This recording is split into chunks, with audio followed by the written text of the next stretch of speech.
liberal-fascism.com. At 1 minute before 1 o'clock this morning, the switchboard at the Capitol received a phone call. A man's voice said a bomb would go off in the building in half an hour.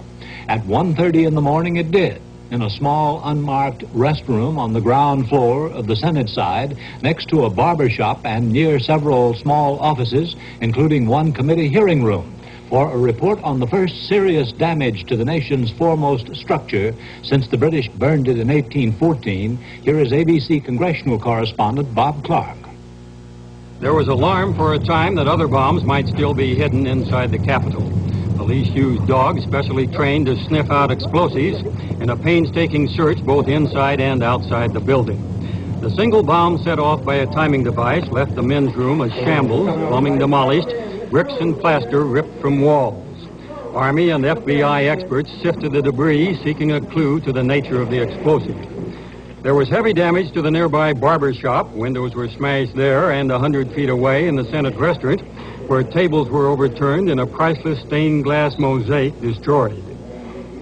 Damage estimated in the hundreds of thousands of dollars might have been far worse, but for the 3-foot-thick walls in the oldest part of the Capitol.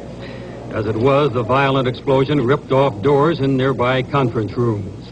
There was no damage to the Senate chamber itself on the floor above.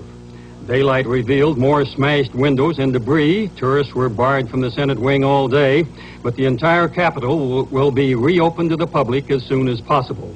Everyone entering the Senate wing today had to pass a security check. The Capitol's police chief told how an operator received the bomb threat. This building will blow up in 30 minutes.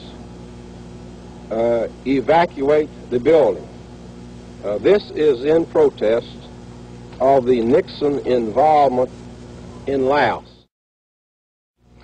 When George Washington, the chief of a new and shaky union, laid the cornerstone of the Capitol building, he said, "It may be relied upon, it is the progress of this building that will inspire or depress the public confidence."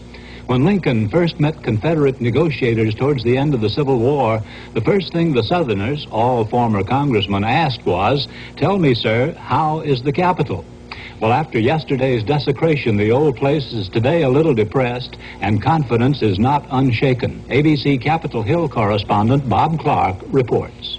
Officials in charge of security at the Capitol, along with Army bomb experts, were summoned to a Senate hearing. The immediate problem is to guard against any more bombings while keeping the Capitol open to the public. It was clear from the testimony about yesterday's bombing that this won't be easy.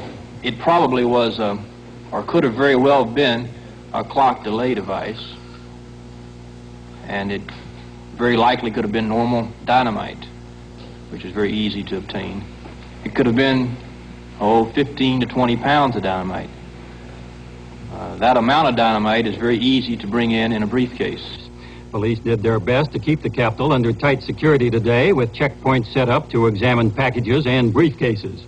We tried out the security system, carrying a briefcase into a House office building, past police guards, through an underground tunnel and into the Capitol without being stopped or searched. While we may have been recognized by some guards, it's clearly almost impossible to enforce security through all 6 buildings linked by tunnels to the Capitol. Bob Clark, ABC News, Washington. There were telephoned bomb threats to 22 other Washington buildings yesterday and 2 more today, all false alarms. Credit for the Capitol bombing was claimed in a letter received by the Associated Press today, signed by the Weather Underground and postmarked Elizabeth, New Jersey. Nevertheless, Attorney General Mitchell said today there is no evidence of a conspiracy, just a lot of people getting in on an act.